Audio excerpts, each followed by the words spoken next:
Bulletin में सबसे पहले आपको बताएं, वफाकी आईनी अदालत के सरबराह जस्टिस अमीनुद्दीन खान ने हल्फ उठा लिया। सदर मुमलिकत आसिफ अली जरदारी ने जस्टिस अमीनुद्दीन से हल्फ लिया। वजीर आजम शहबाज शरीफ, फील्ड मार्शल, पाक फिजाइया और बहरिया के सरबराहान की तकरीब में शिरकत। सुप्रीम कोर्ट के chief justice Mohammad Yahya Afridi, chairman senate, speaker कौमी असम्बली भी तकरीब में शरीक हुए। बिलावल भुट्टो और वफाकी वज़रा ने भी हल्फ बर्दारी की तकरीब में शिरकत की। जस्टिस अमीनुद्दीन खान पहली वफाकी आईनी अदालत के पहले चीफ जस्टिस। ऐवान सदर में मुनक्किदा तकरीब में सदर आसिफ अली जरदारी ने हल्फ लिया। तकरीब में वजीर आजम शहबाज शरीफ, नायब वजीर आजम मोहम्मद इसहाक डार, चेयरमैन सेनेट, स्पीकर कौमी असम्बली, वफाकी वज़रा और अराकीन पार्लियामेंट शरीक हुए। Field marshal Syed Asim Munir, chairman joint chief of staff committee general Sahir Shamshad Mirza समेत पाक बहरिया और फिजाइया के सरबराहान भी शरीक हुए। Chief justice Supreme Court justice Mohammad Yahya Afridi, आला अदलिया के जजेस और आला सरकारी हुक्काम भी शरीक हुए। पाकिस्तान की पहली वफाकी आईनी अदालत के 3 जजेस ने भी हल्फ उठा लिया। वफाकी आईनी अदालत के चीफ जस्टिस अमीनुद्दीन खान ने उनसे हल्फ लिया। जजेस की हल्फ बर्दारी की तकरीब इस्लामाबाद हाई कोर्ट बिल्डिंग में मुनक्किद की गई। हल्फ उठाने वालों में जस्टिस हसन अजहर रिजवी, जस्टिस आमिर फारूक और जस्टिस अली बाकर नजफी शामिल थे। तकरीब में इस्लामाबाद हाई कोर्ट के चीफ जस्टिस सरदार सरफराज डोगर और दीगर जजेस भी शरीक हुए। जराये के मुताबिक जस्टिस के आगा वफाकी आईनी अदालत के जज का हल्फ उठाएंगे। वफाकी आईनी अदालत के 6 जजेस की तकर्री का नोटिफिकेशन जारी कर दिया गया है। 3 जजेस ने ओहदे का हल्फ उठा लिया है। चीफ जस्टिस वफाकी आईनी अदालत जस्टिस अमीनुद्दीन खान ने हल्फ लिया। जस्टिस हसन अजहर रिजवी, जस्टिस आमिर फारूक और जस्टिस अली बाकर नजफी ने हल्फ उठाया। जस्टिस करीम खान आगा, जस्टिस रोजी खान और जस्टिस अरशद हुसैन शाह भी आईनी अदालत के जज होंगे। जस्टिस के आगा कल वफाकी अदालत के जज का हल्फ उठाएंगे। चीफ जस्टिस ने साबिक डिस्ट्रिक्ट एंड सेशन जज मोहम्मद हफीज को रजिस्ट्रार आईनी अदालत लगा दिया। मजहर भट्टी सेक्रेटरी टू चीफ जस्टिस वफाकी आईनी अदालत तैनात कर दिए गए। और जस्टिस मंसूर अली शाह और जस्टिस अतर मिनुल्लाह के इस्तीफे मंजूर हो गए। सदर मुमलिकत ने सुप्रीम कोर्ट के दोनों जजेस के इस्तीफे मंजूर कर लिए। जस्टिस मंसूर अली शाह और जस्टिस अतर मिनुल्लाह ने गुज़िश्ता रोज इस्तीफा दिया था। जस्टिस मंसूर अली शाह और जस्टिस अतर मिनुल्लाह के इस्तीफे मंजूर हो चुके हैं। सदर मुमलिकत ने सुप्रीम कोर्ट के दोनों जजेस के इस्तीफे मंजूर कर लिए। सुप्रीम कोर्ट के फुल कोर्ट इजलास का एलामिया जारी कर दिया गया है। सुप्रीम कोर्ट रूल्स 2025 की अपडेट फुल कोर्ट ने मुत्तफ़िक़ा तौर पर मंजूर कर ली है। और आपको बताएं कि कमेटी ने रूल्स 1980 और 2025 का मुकम्मल जायजा लिया। अदालती कारकर्दगी बेहतर बनाने के लिए नए रूल्स मुरतब किए गए। चीफ जस्टिस याहिया अफरीदी की ज़ेर सदारत सुप्रीम कोर्ट का फुल कोर्ट इजलास। सुप्रीम कोर्ट रूल्स 2025 में तरमीम की मुत्तफ़िक़ा तौर पर मंजूर। एलामिया के मुताबिक ये तरमीम कमेटी की सिफारिशात की रोशनी में की गई। Committee justice Shahid Waheed, justice Irfan Saadat Khan, justice Naeem Akhtar Afghan और जस्टिस अकील अहमद अब्बासी पर मुश्तमिल थी। कमेटी ने सुप्रीम कोर्ट रूल्स 1980 का बारीक बीनी से जायजा लिया और कानूनी पेचीदगियों को दूर करने के लिए रूल्स 2025 का मुसव्वदा तैयार किया। रूल्स 2025 में की गई अपडेट्स का मकसद बेहतर सर्विस डिलीवरी, अदालती निज़ाम में बेहतरी और अवाम को सस्ता और जल्दी इंसाफ फराहम करना है। फुल कोर्ट ने मुत्तफ़िक़ा तौर पर एडवोकेट मोहम्मद मुनीर पराचा को senior advocate supreme court of Pakistan का दर्जा देने की भी मंजूरी दी। ज़राए के मुताबिक इजलास में जजेस के इस्तीफों और 27वीं आईनी तरमीम पर कोई बात नहीं हुई। वज़ीर दिफा ख्वाजा आसिफ ने कौमी असम्बली में कहा कि कल 2 जजेस की पार्लियामेंट के पास करदा तरमीम के खिलाफ गैरत जाग गई। पाकिस्तान की तारीख में अदलिया का किरदार भयानक रहा। नवाज शरीफ को ओहदे से हटाने की साजिश को अमली जामा पहनाने के लिए अदलिया का क्या किरदार रहा। साकिब निसार ने 2 बेंच तश्कील दिए जिसने नवाज शरीफ को नाअहल करार दिया। इस तरमीम के खिलाफ जो है एहतजाज में 2 जज साहिबान ने इस्तीफा दिया है। आज से 8-10 साल कबल मेरे कायद नवाज शरीफ को जब ओहदे से हटाने का प्रोसेस स्टार्ट हुआ, हमारे सुप्रीम कोर्ट के जज साहबान ने उस वक़्त के हुक्मरान या उससे पहले जो साजिश नवाज शरीफ के खिलाफ तैयार हुई थी, उस साजिश को अमली जामा पहनाने के लिए हमारी अदलिया ने क्या रोल जो है वो अदा किया। ये सारा सिलसिला पनामा केस से स्टार्ट हुआ। उस वक़्त चीफ जस्टिस साकिब निसार ने बेंच तश्कील दिए जिसने वजीर आजम मियां नवाज शरीफ को नाअहल करार दिया। इस ऐवान की पावर जो आइन ने इसको दी हुई है ये सुप्रीम है, इसकी कोई इंक्रोचमेंट जो है बर्दाश्त नहीं की जाएगी। ये लोग जो है भूल गए हैं, अपना माजी भूल गए हैं और आज जो है जमहूरियत के अलम बरदार बने हुए हैं। और दूसरी तरफ यही लोग जो है दहशतगर्दों के तहफ़्फ़ुज़ देने वाले भी बने हुए हैं।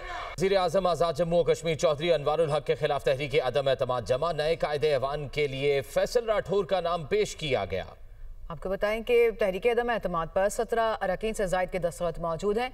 पीपल्स पार्टी के अरकान असम्बली की तरफ से तहरीक अदम एतमाद जमा कराई गई। अरकान में जावेद अयूब, कासिम मजीद और दीगर शामिल हैं।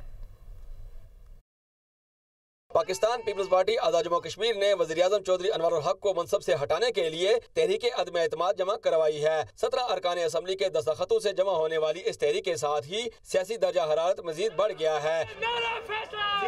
पीपल्स पार्टी की मरकजी क़ियादत ने फैसल मुमताज राठौर को नए वज़ीर आज़म के उम्मीदवार के तौर पर नामजद किया है। तहरीक अदम एतमाद जमा होने के बाद कानून साज असम्बली का इजलास 17 नवंबर दिन 3 बजे तलब किया गया है, जिसमें नए कायदे ऐवान का इंतखाब अमल में लाया जाएगा। पीपल्स पार्टी के मुताबिक ये हुकूमत अवामी एतमाद पर पूरा उतरेगी। कोलिशन गवर्नमेंट होने की वजह से तमाम पार्टीज इक़्तिदार में थी, प्रॉपर तरीके से अपोजिशन न होने की वजह से यहाँ जो डिस्टर्बेंस थी, अब मैं समझता हूँ कि यहाँ पर इन 6 माह के अंदर पाकिस्तान पीपल्स पार्टी बतौर जमात आज़ाद कश्मीर के अंदर वो डिलीवर करेगी। नामजद वज़ीर आज़म फैसल मुमताज राठौर का ताल्लुक जिला हवेली से है। वो 2 मरतबा रुकने असम्बली मुंतखब हो चुके हैं। इनका ताल्लुक एक सियासी घराने से है। इनके वालिद मुमताज हुसैन राठौर वज़ीर आज़म आज़ाद कश्मीर रह चुके हैं, जबकि वालदा भी रुकने असम्बली रही हैं। आज़ाद जम्मू कश्मीर में नए इंतखाबात से कबल रवा आईनी मुद्दत में चौथे वज़ीर आज़म का इंतखाब किया जाएगा। पीपल्स पार्टी का दावा है कि फैसल मुमताज राठौर को बारी मैंडेट से कामयाब कराएंगे। कैमरामैन ज़िशान अवान के साथ Mohammad Iqbal, Dunya news, Muzaffarabad. Pakistan peoples party Azad Kashmir ने वज़ीर आज़म चौधरी अनवारुल हक के खिलाफ तहरीक अदम एतमाद के लिए फैसल मुमताज राठौर को नया कायदे ऐवान नामजद कर दिया है। इनके सियासी करियर के हवाले से देखते हैं मोहम्मद इकबाल की ये रिपोर्ट। 11 अप्रैल 1978 को रावलपिंडी में पैदा होने वाले फैसल मुमताज राठौर आज़ाद कश्मीर की मारूफ सियासी शख्सियत मुमताज हुसैन राठौर के साहबजादे हैं, जिन्होंने वज़ीर आज़म, स्पीकर और अपोजिशन लीडर समेत अहम ओहदों पर खिदमत अंजाम दी।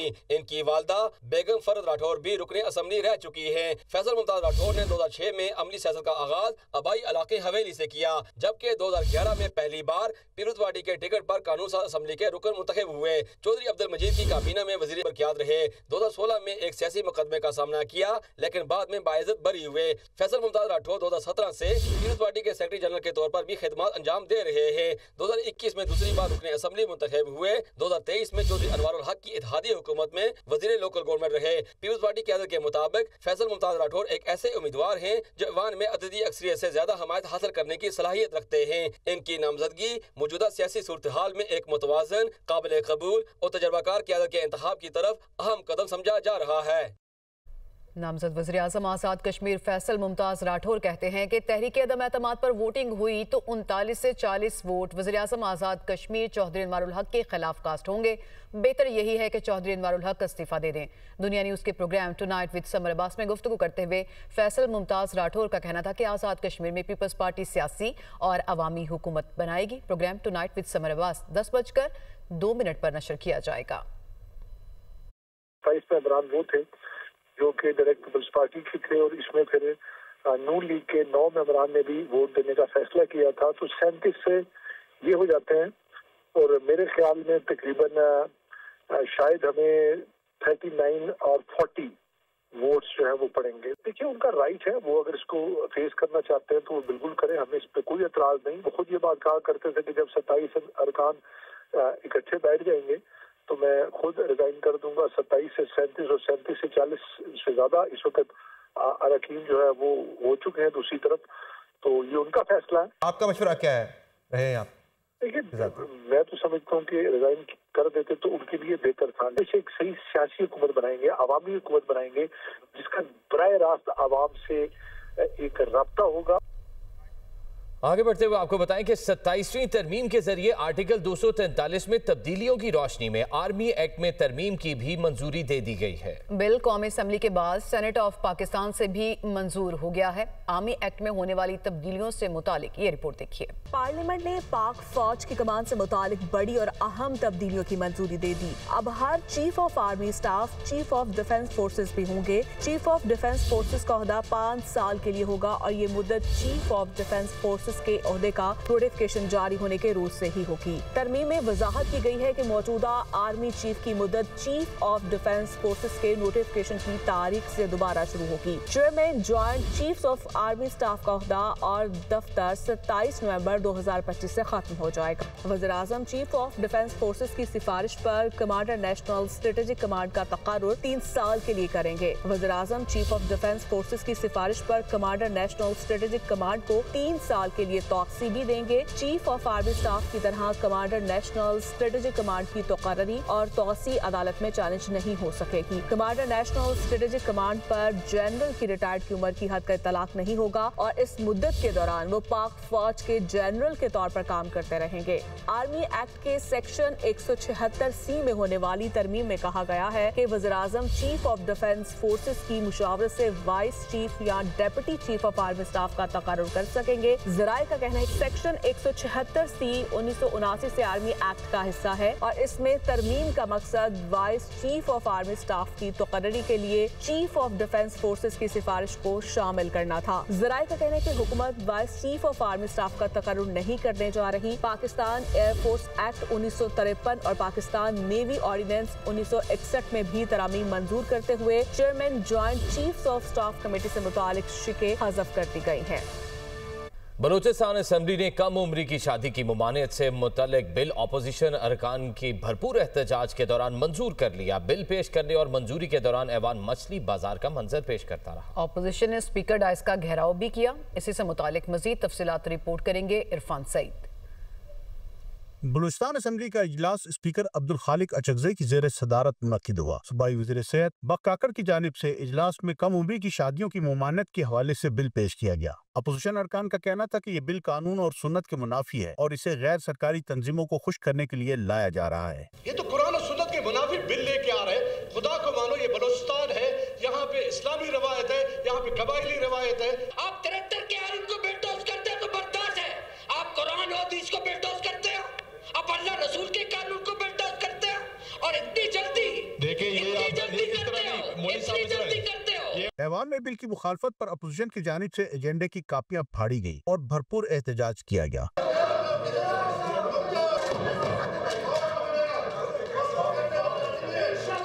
वज़ीर आला बलूचिस्तान सरफराज बुगटी का कहना था कि शरीयत कोड का कम उम्री की शादियों की मुमानत के हवाले से फैसला आ चुका है। कौमी और दीगर सूबाई असम्बलियों से ये बिल पास हो चुके हैं। हमारी विजन बिल है, हमारी पार्टी का मंशूर है, हमारी दोनों बड़ी पॉलिटिकल जमातों ने नेशनल असम्बली में इसको पास कराया है।